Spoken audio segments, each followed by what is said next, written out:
Really, here's the hook. Okay, so this is my Billy of the Week. We used to have a Billy of the Week theme song. I don't know if we still have it. We should dig one up or get AI to make a Billy of the Week jingle for us.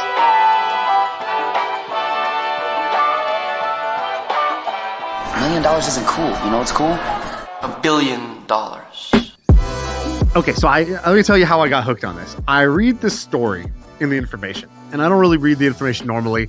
In fact, I don't pay for the information, but like it gives you the preview and then it starts to fade. You're saying, by the way, theinformation.com. Yeah, and it fades and it totally gets you hooked. It gets me hooked, but I'm reading the fading part, and as it's fading away, there's a line that just caught my attention. It's like, residents of this small town in Idaho were complaining because suddenly dozens of private jets were suddenly flying into this private airport. And, basically armored vehicles were showing up, and they're wondering what is going on. They called the mayor and they're like, did something happen? And they're like, oh, it's just Thomas Tull. Who's that? Exactly. Who's that? And then it faded out. And I was like, oh, I have to ask my friend who's got an information account to bootleg me a copy of this story. And so he did. So this guy is, I think, kind of a legend. He is a stealthy billionaire. He starts off his career in laundromats. Shout out to Cody Sanchez. Then shifts to auto repair shops.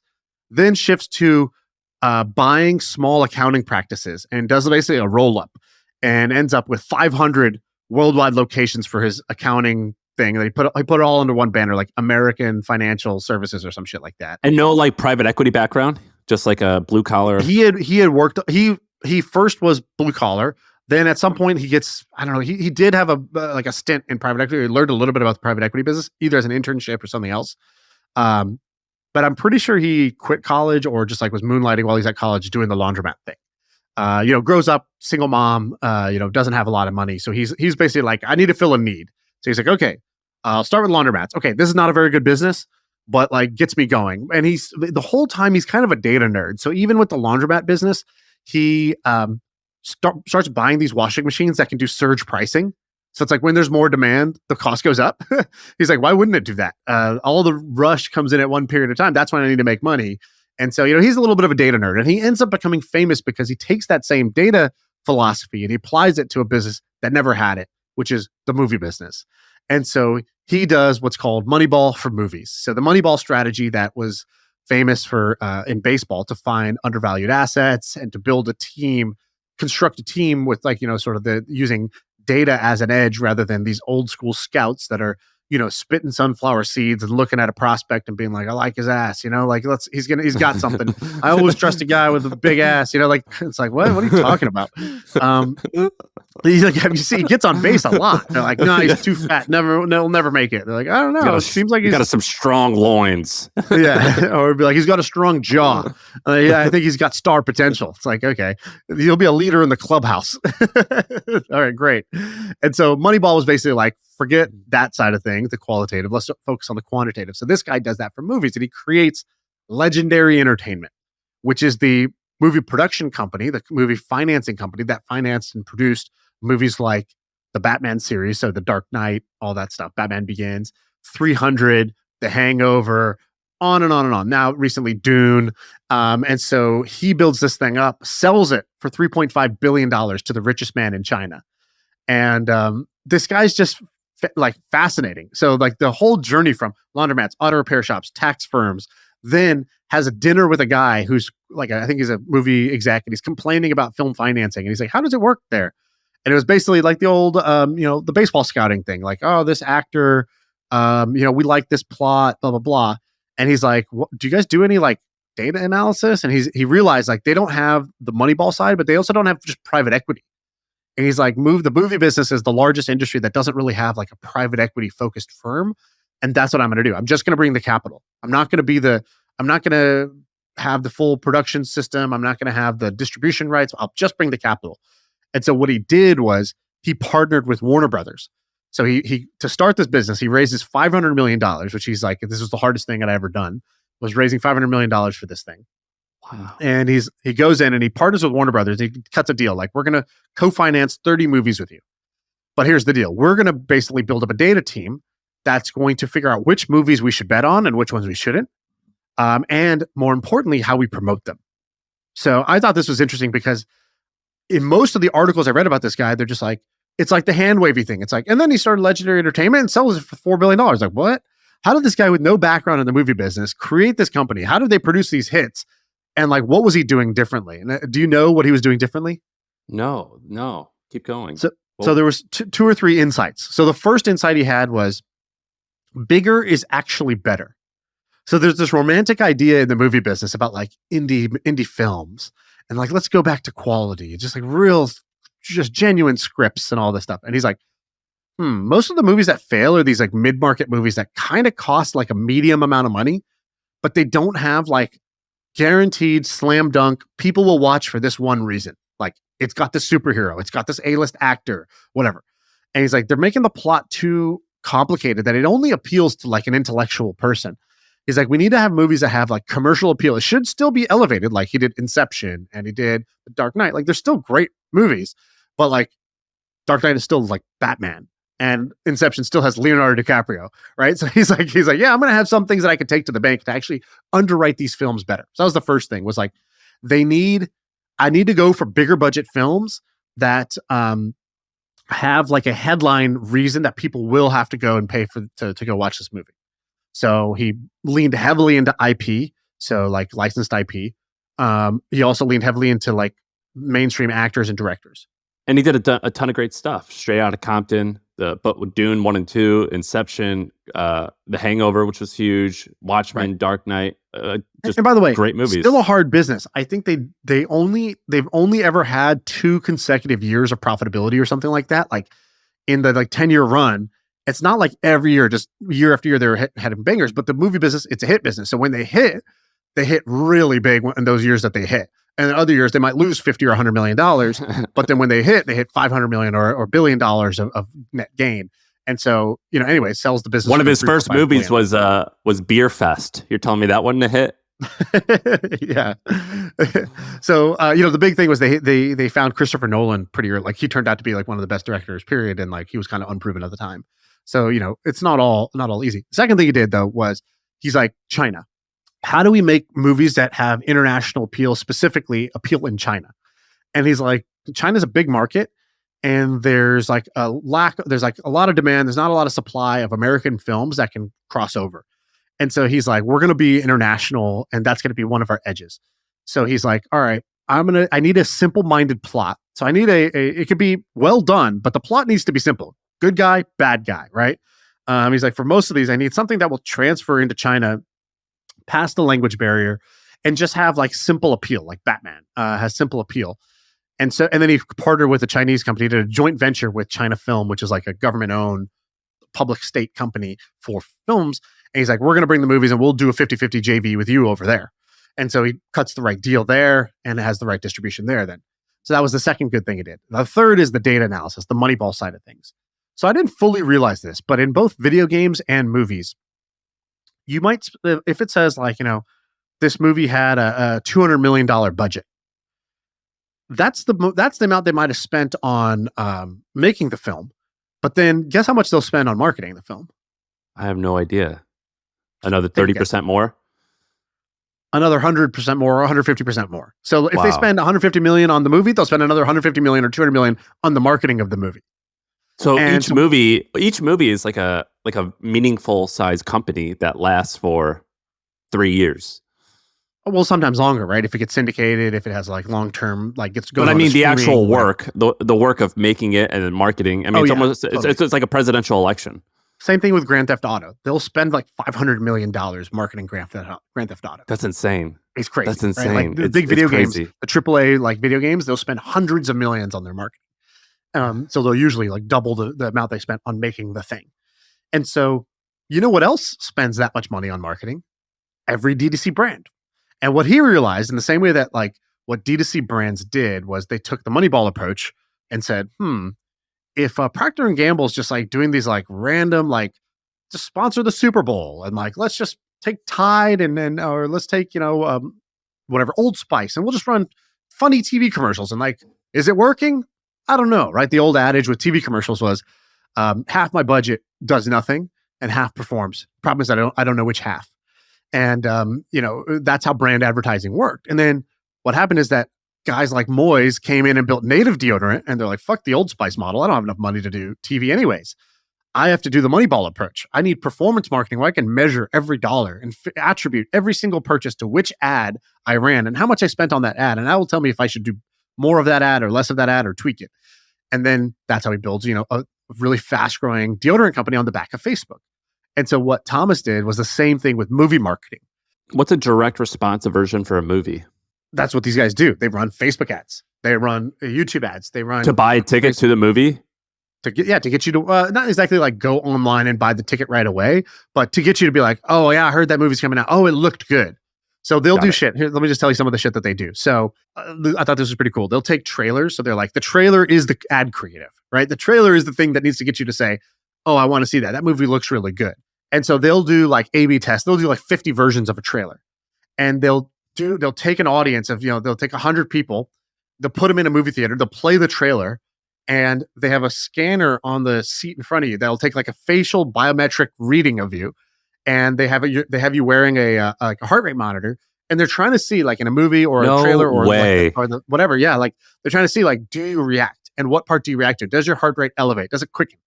Now, I don't know if this is just PR because the guy who was talking about this was their head of analytics, and they basically poached this guy. So there's some guy he built a sports analytics company in the Moneyball era, sold it, and then he gets a call from Thomas and says, hey, do you want to do Moneyball for movies? He's like, I'm in. And so he became the head of analytics, and he's like, we have a 50-person applied analytics team, like applied sciences team. He goes, that's 49 more than every other movie producer. he's like, we have like 50 engineers, data scientists, like all of these people are like hardcore data, computer science, engineering type folks. And he's like, nobody else even has this department. He's like, or at least they didn't when we started. Do you think they make movies like, how sometimes when we create content, we think headline first or thumbnail first or whatever. Do you think they think of the trailer as what's a good movie that could be an awesome trailer? I think 100% they do. In fact, one of the films that flopped was this thing called The Great Wall or something like that. I don't know. I never saw it, but it's like they did the joint venture with the Chinese company, and they're like, oh, let's make a American movie, but it's about the Great Wall. It's like, imagine if the Great Wall was actually built to keep aliens out, and that's what they discovered the purpose was, something like that. Matt Damon's in it, and movie flops. China didn't love it. America didn't love it. It was like kind of neither. They tried to make something for everybody. It didn't work. It was something for nobody.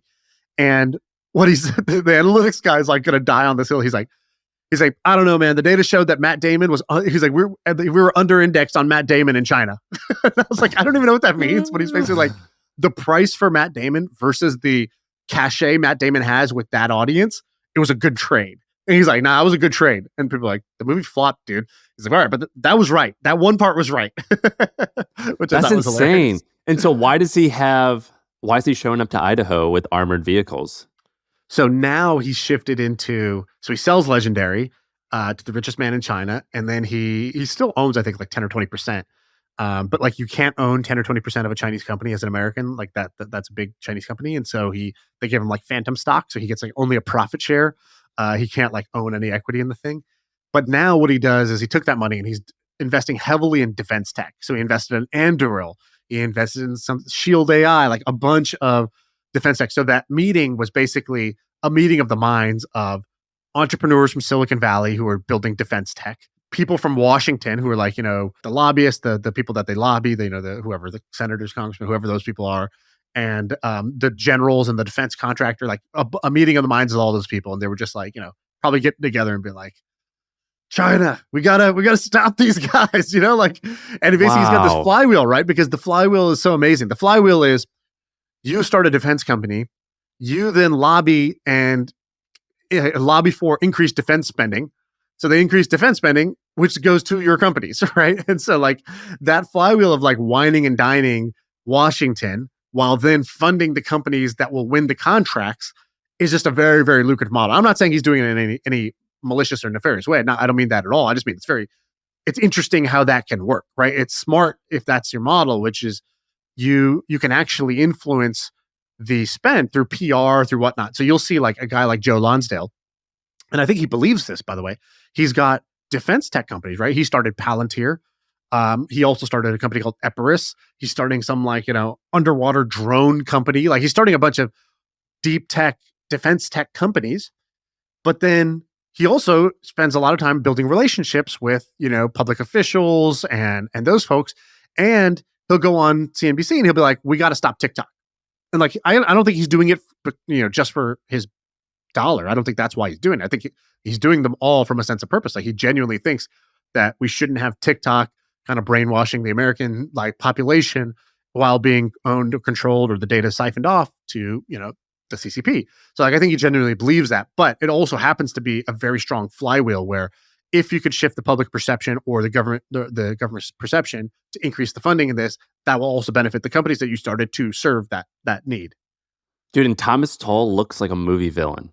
If you Google and look at photos of him. He has a cameo in Batman. He is actually like in the owner's box. You know that scene where Bane blows up the football stadium? He's because he owns a piece of the Pittsburgh Steelers too. So the team playing in the movie is the Steelers. He's in the owner's box. He is a partial owner, and he gives himself a little cameo. This guy looks like a Steeler. He's huge. He's like a big guy. He was a former college football player, I think. This guy's impressive. Hey, real quick, one of the cool parts about what we're doing is that people have reached out and told me that they've built actual $1 million businesses, made their first million off an idea they heard on the show. That is crazy. That's wild. That's why we want to do the show. And we want to see more of that. One of the questions we get asked over and over again is there some kind of idea, database, or spreadsheet where we list out all the different business ideas that we've talked about? Well, the answer is finally yes. The fine folks at HubSpot have dug through the archive and pulled out 50 plus business ideas and put them into a business idea database. It's totally free. You can click the link in the description below and get the database for you. All right, now back to the show. Let me tell you a couple other random things. One, he's like, I don't live in LA. So he built a Hollywood company without living in LA. He said he said he had a great line. He's like, I just want to make great movies that people love. I don't want to figure out, he's like, I don't want to make sure I have a dinner table at Spago tonight. Like, he's like, I don't want the Hollywood status stuff. Like, I just want to make great movies. And so that's why I don't live there. I just do my thing from far away. Where's he based?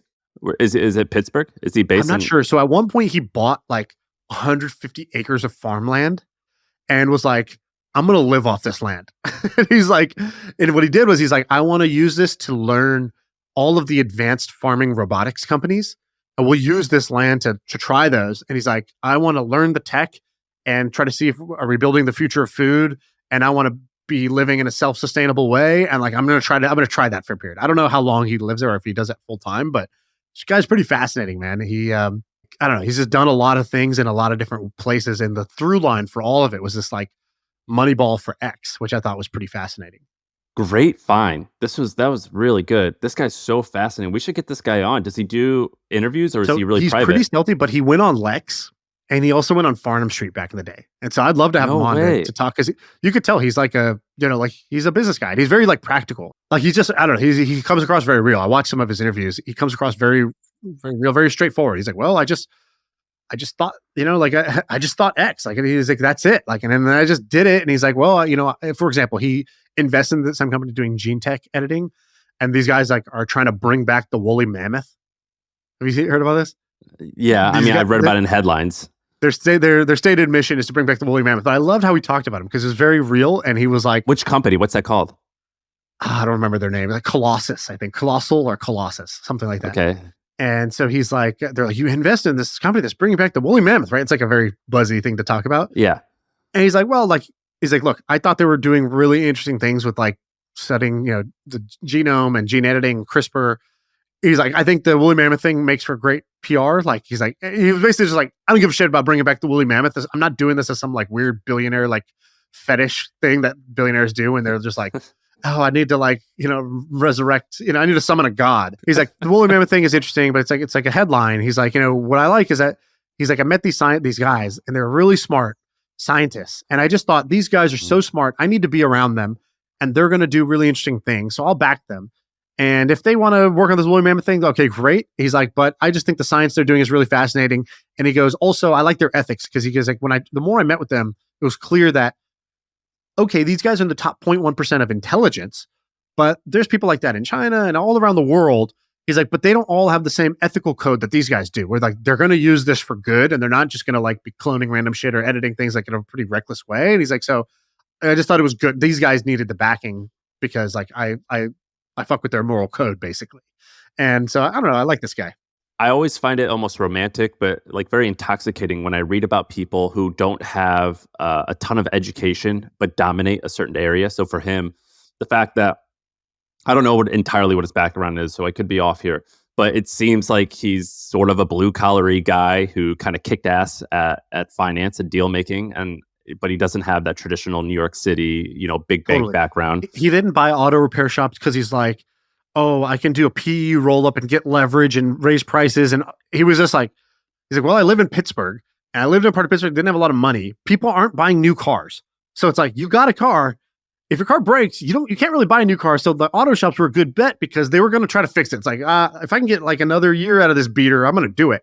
So he's like, I just realized like auto repair is going to like be a thing here because that's what the community needs. That's how we discovered the defense tech stuff. So he was like, he was doing movies. And he's like, oh, dude, I want the fight scenes and the military scenes to be realistic. So he's like, let's bring in advisors from the actual military to tell us like, what is the weaponry? What would be cool? What would be the cutting edge stuff that if we put in the movie, that would be interesting. And he's talking to them and he's kind of like, damn, they really don't have like as much cutting edge tech as I thought. Like the Navy and the Marines, like they kind of wish that they could do X, Y, Z, but they couldn't. And that's when he started funding more defense tech. He's like, it sounds like there's actually just a need for this. And so like, obviously you don't know how much of this is like reverse PR where you go back and you make up a nice wholesome sounding story, but I don't know. I bought it, which I usually am pretty skeptical about this stuff, but I bought it here. I also like people, and this is really easy to read about and to think about, but basically, all right, so you explain his idea. I'm going to do Moneyball for movies. And you think about it and you go, okay, cool. I guess that makes sense. Even at the time, you could be like, that's neat. That's interesting. But to have the courage and confidence to believe that you are right, even though you don't really know too much about something, you're a total outsider, to have the courage to do it and to go that big, I find incredibly intoxicating and inspirational because how many people do you think have told him, like, you have no idea about this industry. We've done it this way for 100 years. What are you talking about? That's not how it's done. But just to be like, look, it makes sense that it's this, this, and this, and this. Like Warren Buffett has that. A lot of anyone who's great typically has that, where it's like they believe in their own logic and their own reasoning, and they believe that their decision's the right decision, even though most everyone is like, that's insane. I have so much love for people who are that courageous and confident in their own decisions. I think that's very admirable. Yeah, conviction is attractive. One of the things that they talked about with the Moneyball thing, it's like cool. Like you can have an analogy like Moneyball for movies, and then you sit down and you're like, cool. So what are we going to Moneyball? Like in sports, all of the data is public. It's all there. Everyone's stats are there. Everything is filmed on TV. So even if you didn't have a stat, you could go back and create it. Like, what are you going to do for the movies? It's like not the same thing. And so what are you actually going to do? And so one of the things they did, they were like, the analytics guy had a great statement. He goes, I take this population of people. He's like, on the left side of the bell curve, there's people who are never going to watch the movie no matter what we do. We don't want to spend $1 marketing to them. That's my goal with that population is don't spend $1 on one impression for those people who are never going to watch. He's like, then you have the people that are going to watch no matter what.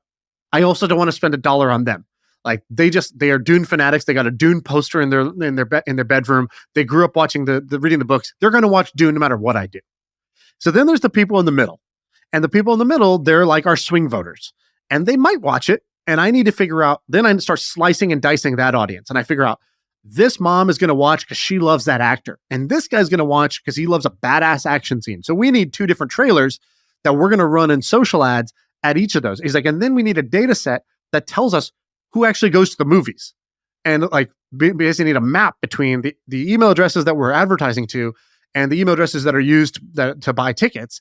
And we need to create these clusters and try to figure out like what's actually converting. Movie folks weren't doing this? I guess not in a serious way. I don't know. Maybe there's other producers that are like, like kicking the wall right now being like, God damn it, we all do this. Like, that's not special. I don't know. I don't know the business well enough. These guys told the story better than anybody else. So it seems to have worked. This is awesome. I mean, the track record's also there too, right? Like they built a really big thing in a really small amount of time coming in as a complete outsider. So, that's pretty impressive. This guy's fascinating. I want to learn more about this guy. Yeah, he's cool. One other point on this. It's interesting to think about where else Moneyball for X could be implemented.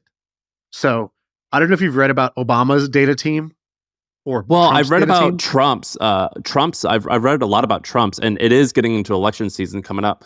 And I hate it because I get so many texts and emails. I mean, they are intense about their marketing. And I know that Jared Kushner kind of hired a bunch of tech guys and they crushed it. But even before Trump, Obama raised something like $1.5 billion, and they spent most of that, I would imagine, on marketing. I mean, what the politicians do in basically a year and a half, it's pretty phenomenal in terms of like deploying money for marketing, and they're savage about it. Dude, the presidential election is a marketing contest between two agencies, and they each get to pick their front man, and then they run a marketing blitz, and they spend $500 million to $1 billion marketing over the course in of like 8 months. Yeah. And like that's it. So it got the last two presidents elected was the Moneyball for X. They used it in politics. It helped the Red Sox win the World Series. Worked in baseball. It built tons of D2C brands. The Moneyball approach also is, in finance with all the quant funds or hedge funds that are using this, or Renaissance. So it's pretty interesting to see how you can use Moneyball in any industry that is still like not data first, so not data driven. And if you asked, how do you guys make decisions, and it's basically some version of gut, eyeball, taste.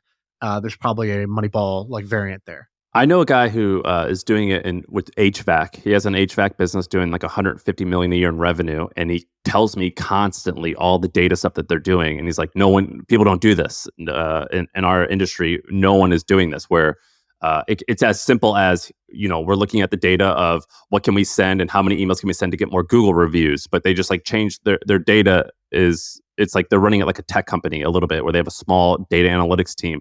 And he says that very rarely is anyone else in the HVAC industry doing something like this.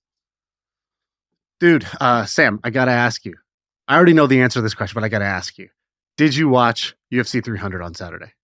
The full 5 hours or 6 hours? Yeah, I sat the whole time. It was amazing. Did you make like a 7-layer nacho dip and just sit there for 7 hours watching it? I watched the entire thing. I think it started at 6 o'clock and it ended at 1 o'clock my time.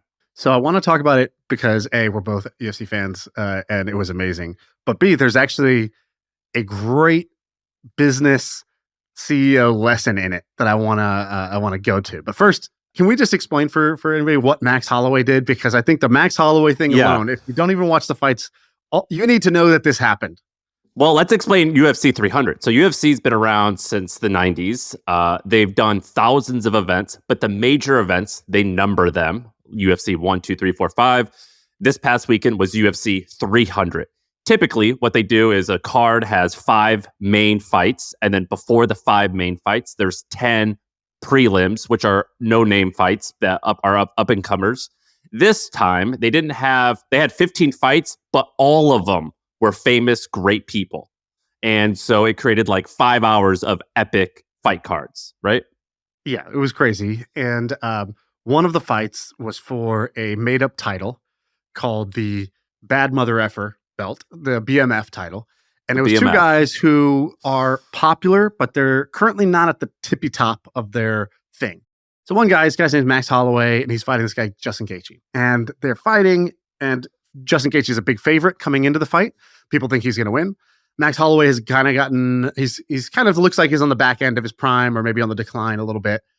And so two things happen. One, Max Holloway starts to win. Okay, that itself was cool, remarkable, but nothing compared to what happened at the end. So the way a UFC fight works is 5 rounds, let's say. And basically what happens is if you're winning, each round gets scored. If you're winning each of the rounds, you have it locked up. So what happens is, let's say you're winning 3 rounds to 2 or 4 rounds to 1. Your corner tells you, hey, you're way ahead. Just play it safe. Just the only way this other guy can win is if he knocks you out. Just play it smart, right? That's 9 times out of 10. However, this is fighting entertainment, and some fighters understand that and some fighters don't. Max Holloway understands that. So what he did was he wins all 5 rounds. So he's not even up 3-2 or 4-1. He wins all 5 rounds. And at the end of the 5th round, he's basically broken this guy's nose. He's got this guy kind of battered and bruised. The only thing this one guy can do, and this guy's a power puncher, the only thing this guy can do is knock him out. Max Holloway decides in the last 10 seconds, where most guys kind of just circle around, raise their hands, try to tell the judges they won. He points to the middle of the ring.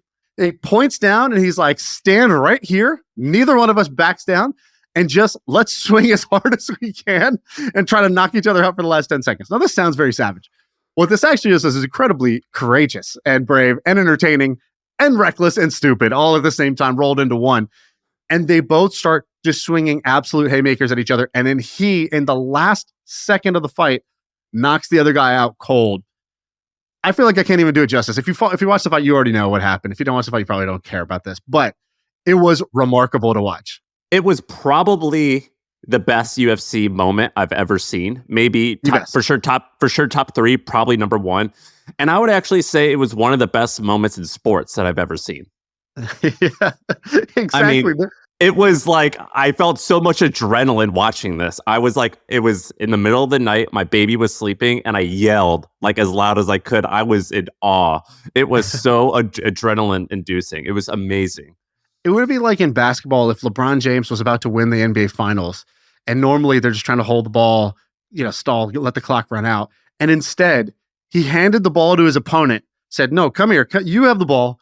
Come to the middle of the court. Everybody get off the court one-on-one right now for the game, for the championship, for the glory." And then somehow also if he risked getting knocked out in the process. So pretty insane moment.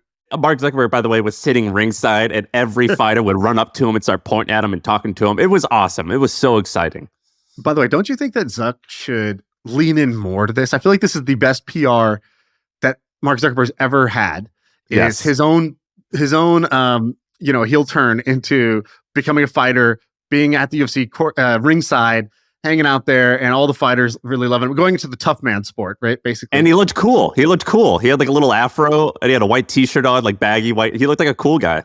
He did. Yeah. He has like the oversized tee now. He went on TikTok shops and bought like the oversized tee from some like 18-year-old who was doing a dance video. And his wife looked cool too. It's called mob chic, what she was wearing. It was like all black. She looked cool. They both looked cool. Did you Google that? I Googled it. I read a Business Insider article. I learned that word, mob chic. So you know what he should do, by the way? This is a little PR lesson for him. I think that he should create his own Zuckerberg bonus. So he should have the Zuck, that's a great idea. The Zuck 500, and he just gives 500,000 to whoever had the most badass performance. So it should have just been like Max Holloway. It's like whoever just really put it all on the line, win or lose, doesn't matter. Somebody who showed the most heart, like the underdog bonus. And because these guys don't get paid, and Zuck has all of the money. So if he just did that for every pay-per-view, I feel like that would be its own storyline. He'd get so much goodwill that you literally like real gladiator stuff. You couldn't buy it. Yeah. By the way, the singer Sia, she does this for Survivor. So the winner of Survivor wins $1 million, and Sia's a super fan of Survivor. And she just called into the reunion one time and was like, "Hey, I just love that guy. He didn't even come close to winning, but I want to give him 50 grand." And so it became the Sia bonus of like whoever won her heart gets like extra money at the end. It's pretty genius. Dude, that's so funny. That's awesome. All right. And so Max knocks out the guy. What happens? What's the business angle here? The press conference at the end is always entertaining. Dana White is a very unfiltered guy. Dana, please come on the pod. He goes on the press conference and somebody asked him, they were like, "Dana, on a night like this, UFC 300, you try to build a car, but after that, it's out of your hands. Then it's up to the fighters. And like, how happy are you that it just turned out that way? Like such a moment and such a great, great overall night." And Dana goes, "People ask me what I do for a living. He's like, I don't organize fights. I sell holy shit moments. And tonight, I sold millions of holy shit moments." Basically, he's like, "I sold a holy shit moment to millions of people." And I thought it's a great little lesson, which is, what are you really selling? What are you really selling in your business? Is he selling mixed martial arts contests? Is he selling an event? He says, "I'm selling holy shit moments." And I thought about this, and marketers for a long time have known this, which is there's levels to marketing. And I want to give you my 5 levels to marketing based on the Dana White principle of selling holy shit moments. Okay. You ready for this? Level 1, you sell a product. And this is every shitty startup website. You go to it and it just says, "We are a healthcare CRM using AI." They're just describing some product. And it's not compelling because I don't give a shit about your product. I give a shit about myself. And your product is some abstract, we're a blockchain-based, Web3 arcade side scroller. It's like, what? And if you go to most product websites, to be honest, they're just selling a product. That's level 1. This is what failing companies do. Okay. Level 2, Level 2 is you don't sell a product, you sell a solution. And this is effective, but it's competitive. This is like Head and Shoulders. Head and Shoulders says, hey, are you tired of having that dandruff on your shoulder? Use Head and Shoulders. It gets rid of the dandruff. Okay. So selling a solution to a pain point. And this is where I would say, okay, if 50% of companies just do sell a product, another 45% are going to sell the solution to a pain point. Okay, now we get into the championship rounds where we're going to have more interesting ways of doing things. So the next one, level 3, you sell a lifestyle. This is Lululemon. This is Slack. So if you don't believe me, go read the Stuart Butterfield, who's the CEO of Slack. Go read his post called "We Don't Sell Saddles Here." And I'll spoil it for you, which is, he says, imagine you're a saddle company. You make saddles. We could just describe the product, the saddles. We could describe some solution like, oh, your butt won't be sore on our saddle. Or we could sell the lifestyle, the joy of horseback riding, and get people to want to be on horseback, to feel free, to have the wind blowing through their hair. You make that lifestyle aspirational. And then when they're like, oh, I got to do that, now they're super motivated and they say, well, what do I need? You're like, well, you need a saddle, and ours are the best. And so he says that this is how the yoga companies, Lululemon and whatnot, this is how they got popular too, is they didn't say, here, we have the best yoga pants, which was a small market of people looking for yoga pants. They got people into the idea of doing yoga. And once you get into doing yoga and the benefits of yoga, you're going to want to invest in buying better gear as you go. And Lululemon will say, well, we have the best gear. And so this is how you create a category. Or you just want to make your ass look dope. Yeah. But, yeah. The lifestyle of being a big booty queen. And if that's a lifestyle you want to be a part of, then we are the pants for you. Yeah. The MFM merch store will soon have fat margin bottoms and the real bottom lines. That's pretty good. All right. And 4 and 5. 4 is where I thought we stop. There's actually 5, but 4 is where I thought we stopped. This is the Dana White level. You sell a feeling. And I'll tell you that line that somebody told me once. I hired this consultant and I was talking about my content. I did the lamest thing. I hired a consultant for my personal brand just to know, what do these guys know? I didn't ever end up implementing really anything, but I did take away this one thing he said. He goes, you've worked with all the big names. You've worked with, whoever, I don't want to out him, I guess, but he's worked with a bunch of big names. I said, what do they do differently than what I'm doing? And he goes, you make content, they give out a feeling. I said, what? He goes, as any content creator, you are the merchant of feelings. If you give someone a feeling more consistently and more powerfully than anybody else, that's what makes you box office. And I was like, oh man, I love using the word box office. That's great. And this is what Dana White was saying, right? We sell holy shit moments. We give you that feeling that you can't really get anywhere else. Like, in your life, can you really get, like, there's a reason you love the UFC. My buddy Julian Shapiro loves the UFC like none other. Like, and he's like, I can't watch other sports. He's like, I can't watch TV or movies. UFC has ruined it for me. Well, Dana White said something amazing. He goes, think about this. You're at the Super Bowl. It's the final down. It's the greatest moment in NFL history. And a fight breaks out a few rows down from you. What are you going to do? You're going to stop. You're going to stop watching football, and you're going to go and pay attention to the fight. That's what people do. And that's the business that I'm in. That's why I knew this was going to be the greatest sport ever.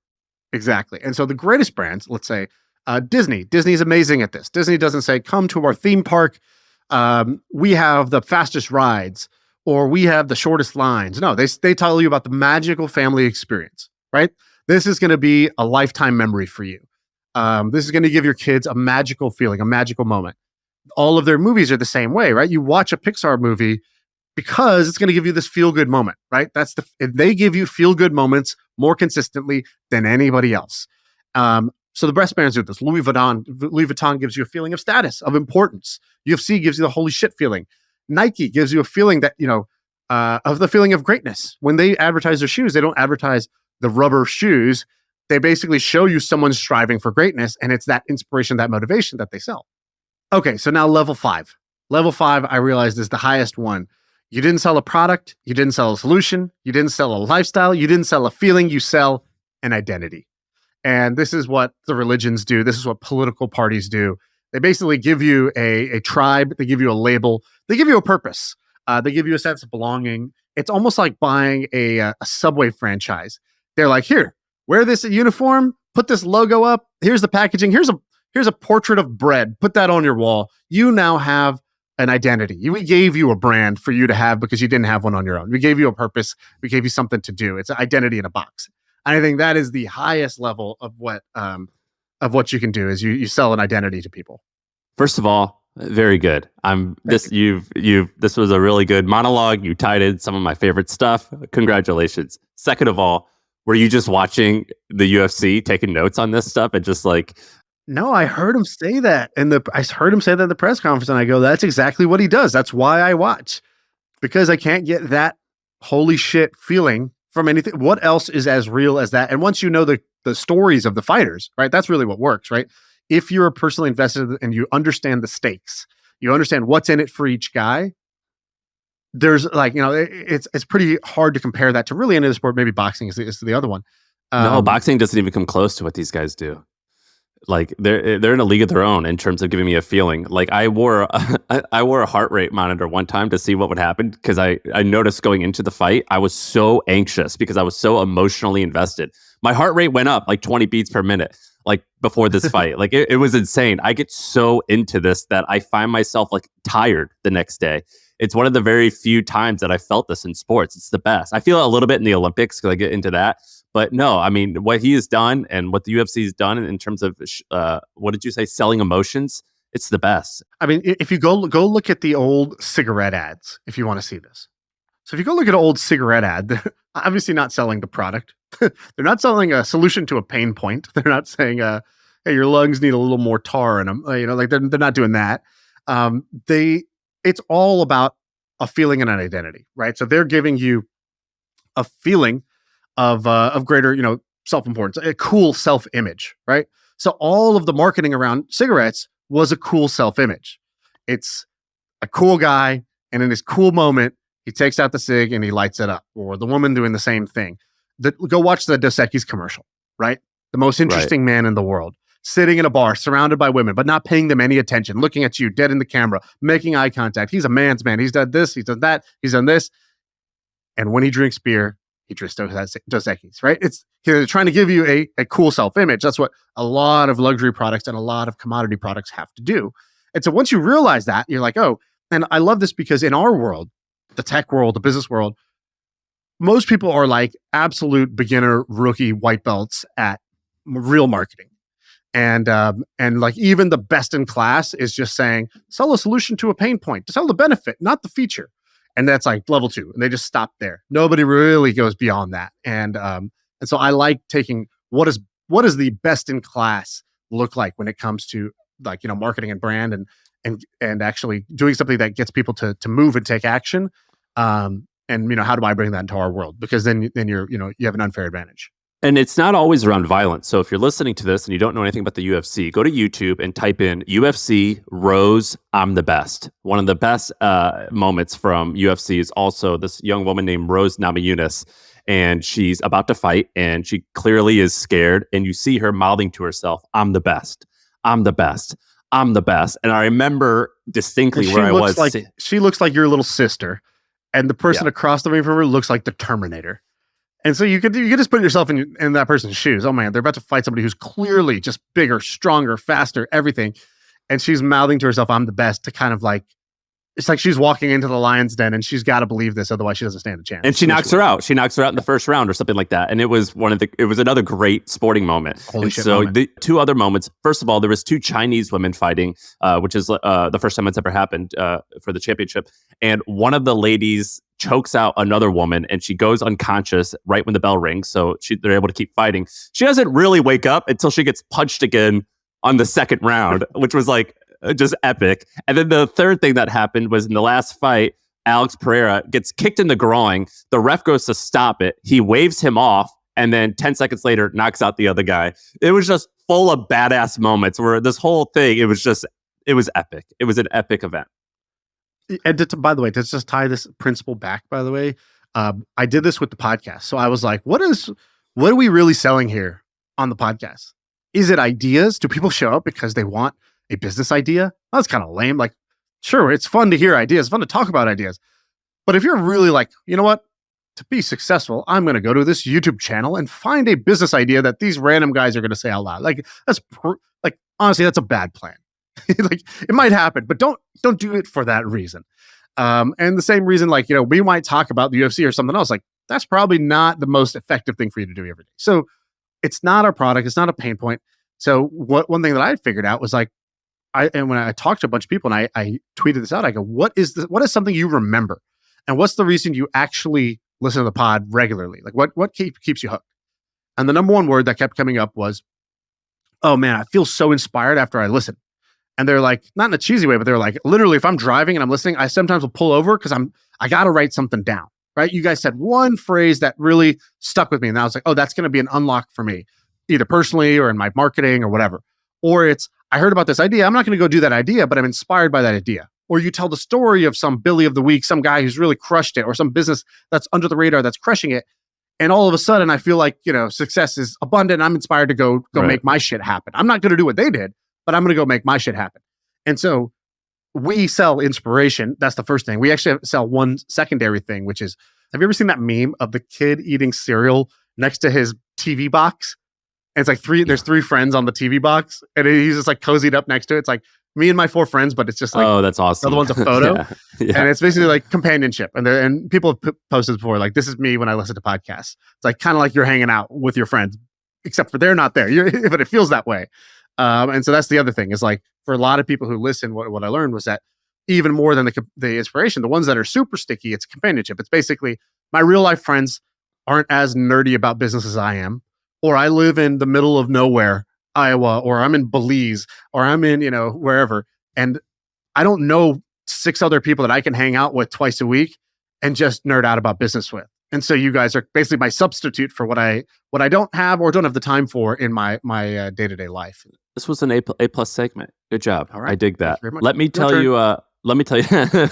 Let me tell you about something. So I launched something a couple weeks ago, or a week ago, and I think there's only a 30% chance of it working. But I thought I could like reveal some of the numbers behind it. So Okay. I launched this thing called Sam's List. It's samslist.co. Did you see when I shared that online the other day? Yeah, I did. All right. So let me explain the background. So I was at the airport in January and I had just gotten an email from my accountant and it pissed me off that they didn't catch an error that I thought they should have caught. And so I tweeted out, who has an accountant that they love? I got about 300 responses. And I noticed that tons of people were bookmarking that tweet as if they're going to come back and hire an accountant, which was on the tweet. And so I thought, I think I could make a thing out of this. And so I hired a developer who works on Bubble. Do you know what Bubble is? Have you ever used Bubble? Yeah, the website builder. Yeah, man, it's awesome. It's like a whole app builder. And so we built this website where it was basically, I wanted to create like Yelp for accountants, like a place where you can identify an accountant that's good based off of your friends. And I thought like this could be a good idea because when you hire an accountant, you don't really have a place to see reviews. You mostly hear about an accountant through word of mouth. And if you hire the wrong accountant, it's basically like a year that you have to stay with them before you find out that they kind of stink. So I was like, all right, I'm going to create this thing. It's called Sam's List. We're going to build this out. It's going to be awesome. I spent about $15,000 to build it out. And so here's what I did. I got 300 replies to that tweet. I called all of them. So I got most of them on the phone or some of them via email. And I asked them all types of questions. I asked them, how much do they charge? Who the perfect client is? Who's the not perfect client? What services are their specialties? Things like that, as if I was going to hire them. I think you had told me one time when you went to hire an accountant, you created like your own data room and you like sent it to people and you're like, Yeah. Who can handle this best? Well, I kind of did like a thing like that. I put them all on this website on Sam's List and it took me a few weeks to get it going. And then I shared it and I want this thing to work. I don't think it's going to. Why are you saying that? Is that like some weird humble, like, No. are you just doing some reverse thing where it's like, if only the community No. would rally and what are you doing here? Is this reverse psychology? It's not reverse psychology. I'll explain why this will be hard to work. And so here was my math. My math was basically if I can get 500,000 people a month to come to this website, 3% of them would would contact an accountant. Somehow I could charge the accountants $100 per person I sent to them, per lead that I sent to them. And if that were the case, that would be something like $1.5 million a month in sales. I figured that would take years to get to, but like if I could get to that, that's like an interesting thing. Well, I shared it online. In the first week, I got 13,000 visits. We made this really cool quiz where you could like say like how much revenue you have. Do you want this for your business or personal, whatever? And then we would recommend 3 or 4 accountants that you like or that could fit your needs. We had 6,000 people answer the quiz. And we also created this feature where you could schedule a meeting right there on the website with those accountants that we referred you to. Very few people scheduled appointments, and very few people even submitted their information to the accountants. What's very few? So we had 6,000 people take the quiz in 1 week. I think we had like 100 or 200 people like submit information to the accountant. But that's not the issue. The issue isn't the user. The issue is accountants are not clamoring for these leads. My big learning was that there's a massive, and this is for someone who can go and solve this problem. There's a massive shortage of accountants. There's not a shortage of people looking for an accountant. There's a huge shortage of people who are becoming accountants. And not only that, the people who are accountants, they don't really want to like grow their business to be that large. And I thought that they'd be dying to get more customers. They're really not, which shocked me. That was like a really big shocker. And when I launched this business, I basically copied, or I didn't copy. have you ever heard of smartasset.com? No. So smartasset.com, I bet you've seen them if you've Googled like what's California's taxes or California tax calculator. Well, the reason why they have all that stuff is they're actually doing, well, I'm doing what they're doing, but they're doing what I'm doing for CFAs, so certified financial planners or advisors. And what they do is you take this quiz and they tell you all, like you answer all these questions about, how old you are, if you're retired, if you're not retired, what you're trying to do with your money. Are you trying to invest it or just live off it, whatever. And then they recommend like 3 or 4 people who might fit your needs. But what I found on that website is if you click around, they have to tell you how much they're paying per person per lead. And so they actually say if a person has between $1 million and $5 million in assets, this advisor is paying $700 per lead. If it's over $5 million, they're paying $250 or it gives you like a range per cost per lead per net worth, and it like tells you all like how they do their business. I thought I could just replicate it. Turns out CPAs aren't like dying for business, and so it's the exact opposite. They're actually overwhelmed with business, and so that's why I don't think this is actually going to make a lot of money. I think you're wrong. I think there's a need for this. I think that it will do well. I also think you know that, and I think you're. No, I don't. I'm going to shut it. I think you're playing us. Just going to put it out there. I'm going to shut it down on May 30th. If I can't figure. No, I went Trump on you for a second. That was good. If it doesn't work, if I'm losing money right now on this, if it doesn't start working by May 30th, I'm shutting it down. Like I'm not going to invest more money on it. Dog, just give it to me. I'll make this work. This is so easy. You're just being impatient, and it's going to fail because you have a much better business that you're busy with called Hampton, and you should focus on that. That's why this is going to fail, and that's why this is a bad idea. But otherwise, it's a good idea. Let me point out a couple of the product details that I like, and I'm going to tell you some of the things that you should do differently. So we can screen share this. All right. I love when I go to the site and it pops up so I go to the site and it pops up and it basically is like normally where there's an email pop up, but it's like no email, no BS, no something, like let's go. I was like, okay, already. I think you should just actually call that out a little more and be like, we want to help you. We don't need your email address. And then just have a button that says, thank God. And then, they hit thank God, it takes them down the funnel. I love this part that you did where you read this first and you wrote, I have this many Twitter followers. I asked if they have a CPA account that they love. Then I called all of them. I asked them how much they charge, blah, blah, blah. Why would I do this? Because I'm a nerd and I needed an accountant. I thought, well, how about I make this useful for others? Blah, blah, blah. That's great. I love how you do that. I love how you put everybody's Twitter profile attached to their name. Nice touch. Your name here, every accountant, you can go see their Twitter, which for our market is actually a good idea. Most people in the world don't use Twitter, but for us, it's cool. You should put the prices on the front thing because I think that's like makes it a lot more value add to the person coming in. It's like, oh, good. These people already went and found what the rates are for these. And you also said, like, I asked them who their sweet spot customer is and blah, blah, blah. Like, what I can't tell is, like, when you go to Cars and Bids and Doug DeMoro has the Doug speech bubble. Yeah. And Doug's like, here's what I think.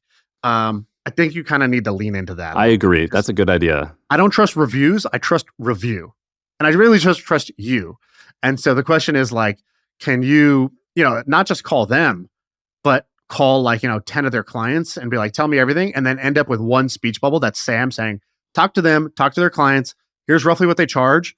And like, this is like, people are screaming, endorsing, or they're like, yeah, it's pretty good. And like, so I think they're solid and they seem to specifically help out this type of customer. I think that would make it better. I think that's a good idea. The reason why I haven't done that yet is I would have to hire someone to help me call those people. And I was like, I need to figure out, does this thing even make money in the first place in order to like justify all this work?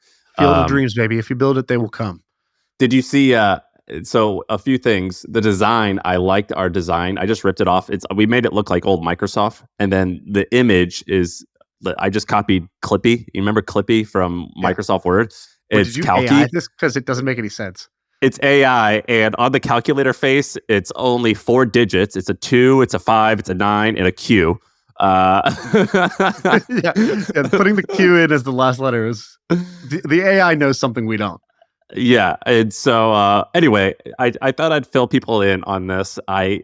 I think it's hard. I don't want to be in the business of selling leads to small accountants and having like hundreds and hundreds of different clients paying me versus I think in order to make this work, what you do is you get someone's information. And then in order to do lead gen, you usually only have a small amount of very large companies who pay you a large sum per month for a certain amount of leads versus one-off. You know what I mean? So I'm still trying to figure this shit out, but we'll see if it works out. All right. You got anything else or are we done? No, you did great. That was good. Two bangers. That's what I tell my wife when I go downstairs. How was the pod? Double banger. Double banger. What? All right. That's the pod.